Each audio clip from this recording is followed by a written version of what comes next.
ایک اور سوال یہ ہوا ہے، کیا جنابت و ماہواری کی حالت میں مردے کو غسل دیا جا سکتا ہے؟ ایک بندہ خود پر غسل واجب ہے، یہ دونوں واجب غسل کی اقسام ہیں، تو وہ کسی اور مردے کو غسل دے سکتے ہیں یا نہیں دے سکتے ہیں؟ تو اس صورت میں جو ہے بہتر صورت تو یہ ہے کہ وہ پہلے خود اپنا غسل کریں، خود کو پاک کریں، اس کے بعد مردے کو غسل کریں، جب دوسرا انسان ہے، احترام انسانیت لازم ہے۔ ہاں جی، یہ بہتر صورت ہے۔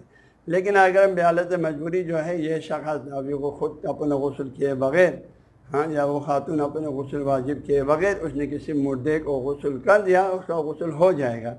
ہاں جی، یہ ایسا نہیں ہے کہ چونکہ یہ ایسی چیز نہیں ہے کہ اس کے غسل وہ خود پر غسل جنابت ہونے سے، واجب ہونے سے اس کی جنابت کی جو ناپاکی دوسرے کو لگ جائیں، جیسے کہ پہلے بھی سوالات جو ہوا ہے اس میں بھی، ہاں، اس سے یہ حدث حکمی ہے، اس سے دوسرے کو کوئی ناپاکی صلاحیت نہیں ہوتی ہے، لہذا جو ہے یہ شخص، ہاں جی، دوسرے کو غسل دے سکتے ہیں جن پر غسل واجب ہے، غسل واجب ہے۔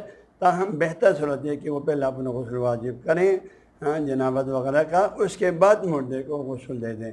لیکن مجبوری ہوا، اس کو پہلے کرنے کا موقع نہیں ہے، تو پھر بعد میں اپنے غسل جنابت اور غسل مسلمہ دو واجب غسل ہیں، ان دونوں کو ایک ساتھ کریں گے۔